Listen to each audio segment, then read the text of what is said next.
The last unit in personal finance, we're going to cover topics on investing and estate planning. First thing we're going to start out with is different ways that businesses are formed.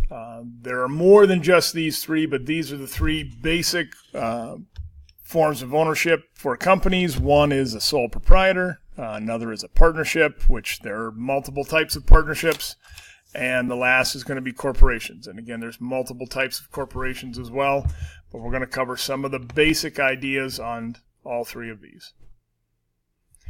When we're talking sole proprietors, these are one-owner businesses.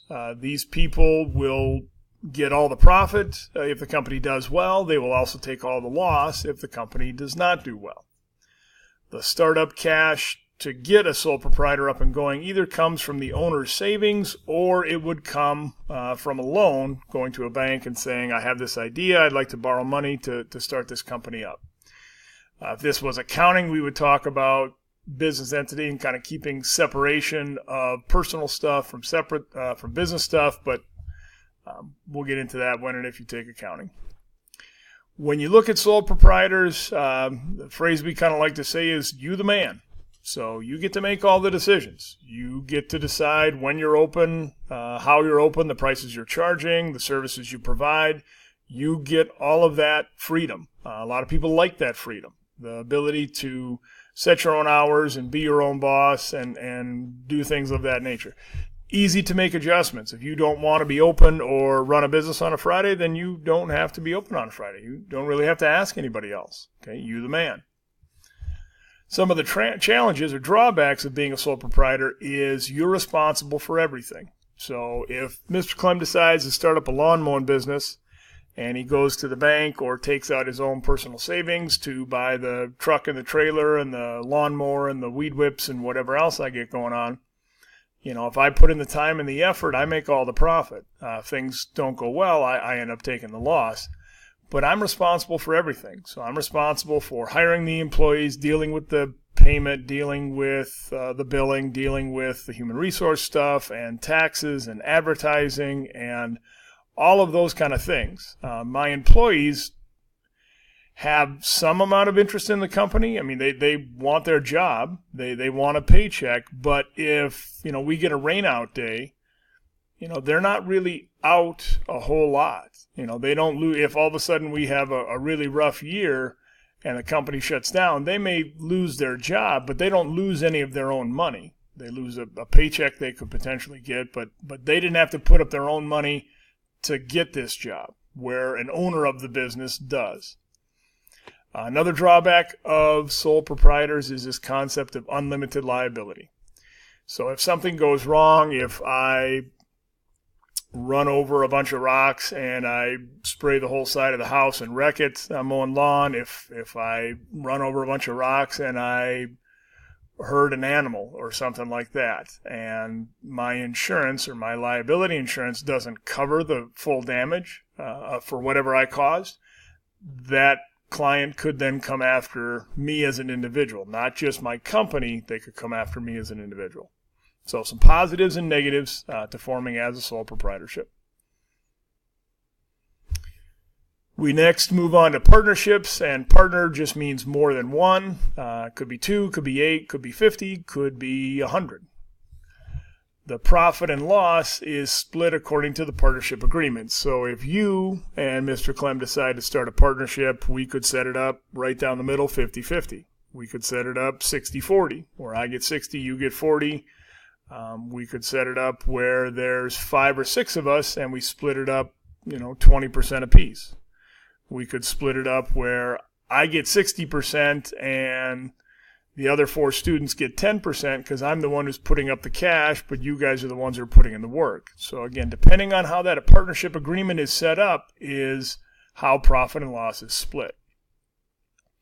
Similar to sole proprietors, startup cash comes from either savings or a loan, but now we have multiple partners, so maybe Mr. Clem by himself would maybe get told no because it's only him putting up his house or his cars as collateral for this loan at a bank. But if there's 5, 6 of us, we have multiple assets that we could put up for collateral, and we may more likely get that loan.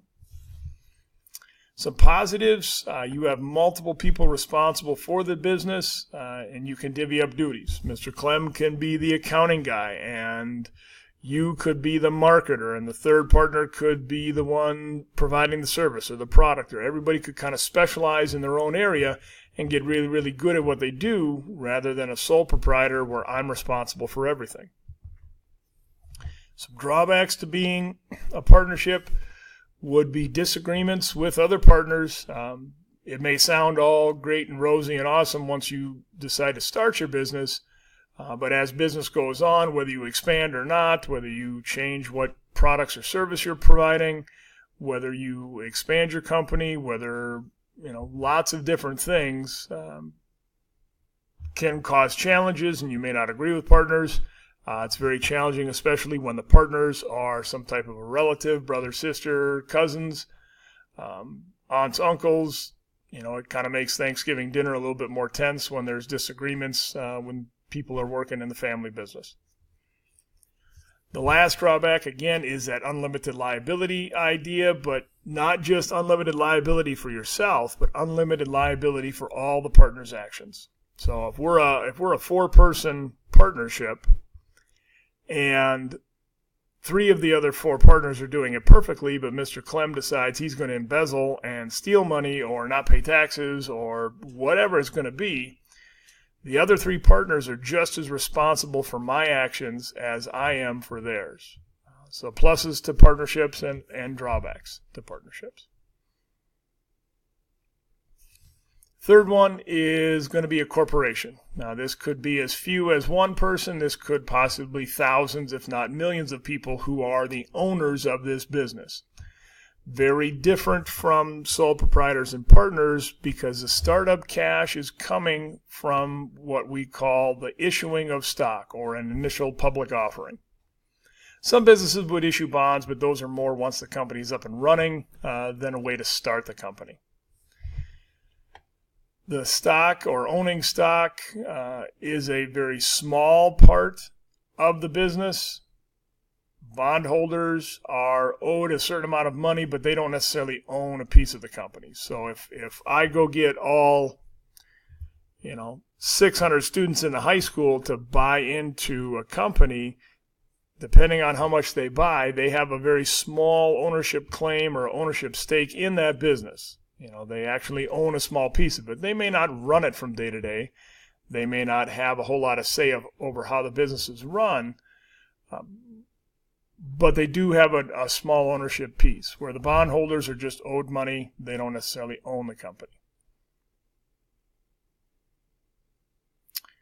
We will start up our next video with the formation of Clem Corp.